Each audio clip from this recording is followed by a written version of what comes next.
Hey guys, welcome back. It's Shelby and today we are going to be using a two-tone crepe paper, peach and pink, to make a paper rose. So this is the crepe paper that I am using. It's actually made for flower making. It's got a tutorial for poppies on the back, but we're not doing poppies today. Crepe paper is awesome. It's really nice to work with because it's stretchable. It's like the weirdest kind of stretchable paper, but it's super cool. And this one's amazing because it's two-tone, and I chose peach and pink as my colors. I also saw like a mauve and a red and like a white and a cream, so just kind of choose your own adventure on that. I'll link the type I use below down in the description along with my socials, and let's get rose making.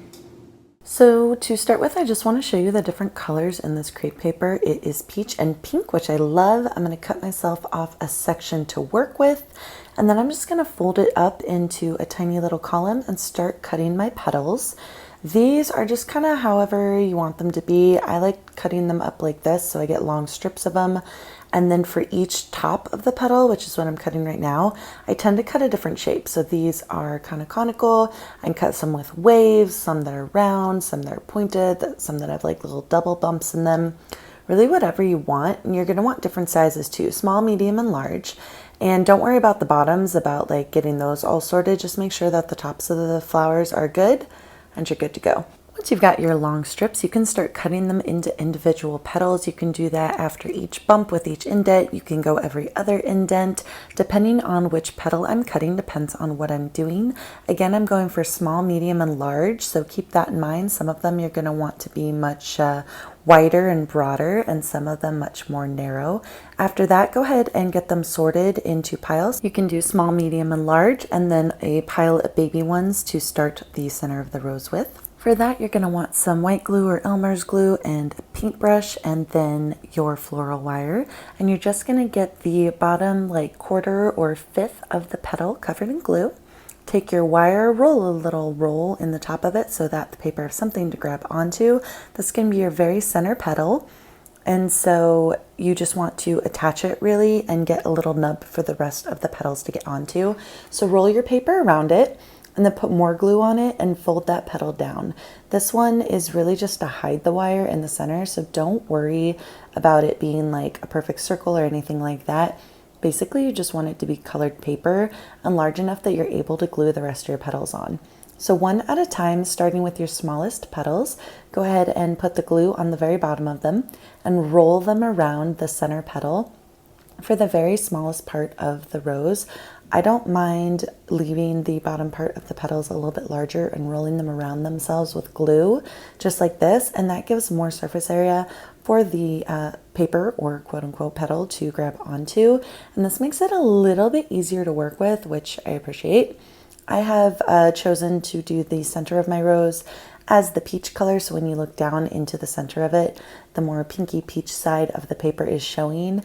And I might switch that up halfway through the rose so it's also the outside petals.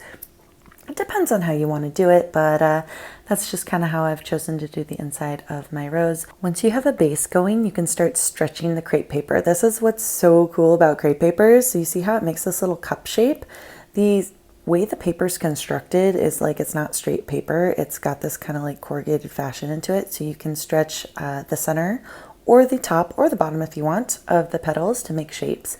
For the inside petals, I tend to stretch the center, which is the top and the bottom. I leave alone, and I put my fingers and thumbs and just kind of pull slightly apart in the center to create this little cupped U shape. I'm just prepping a few of them with glue to get me going, but this creates a lovely kind of cupped shape for the inside of the rose, which is just lovely.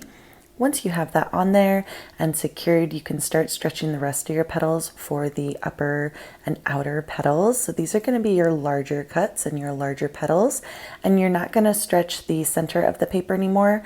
Now you're going to stretch the very top of the paper, and what this is going to do is create that cup shape, but it's going to create it sharper and on the outside, and it's going to slightly roll the top of the petals backwards to make them more realistic like a natural rose. And here you can see the different cuts coming into play. The tops of my petals aren't all the same.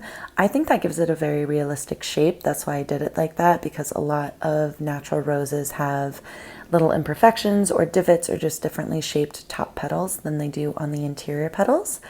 So keep going the same fashion of everything you've been doing so far as the glue on the inside and attach it to the previously glued petals.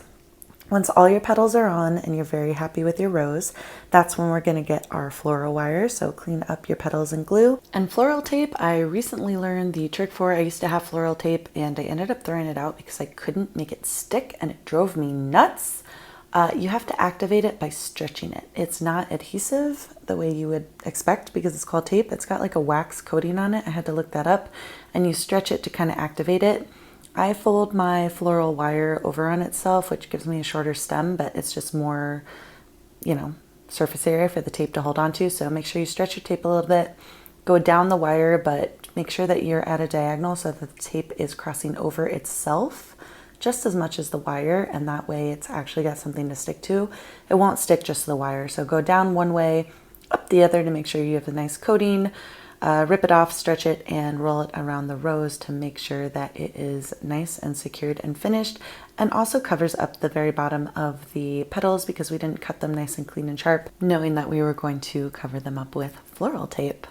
And I'm really quite happy with how this particular rose turned out. Okay guys, so here is the finished rose. It's so pretty. It's two-tone peach and pink, which I love.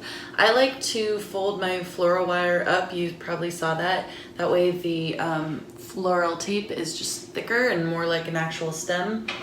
I have a cute little vase to put it in. No water, of course, because it's not a real flower. And that is not visually what I thought it was gonna be. But I don't know what I was expecting. Like, there's nothing to hold it up. So I'm just going to fake hold it up like this with my finger. And that is so cute. I love it. That is adorable. It turned out so well. Working with crepe paper is super great. The coolest thing about it, I think, is that it's stretchable. So I have a couple of the leftover petals, like the pink and the orange side. And because of the way it is, it's like this corrugated tissue paper. Like if you pull in the center, it creates a cool concave look. You can pull up at the top and it folds the other way and just creates these really great natural looking shapes. And it kind of like creates that roundness of the rose super easily just by stretching a certain part of the paper, and you never feel like you're gonna rip it or anything like that. So super fun and easy to work with. And I hope you guys enjoyed the craft. I should probably put it so you can see it.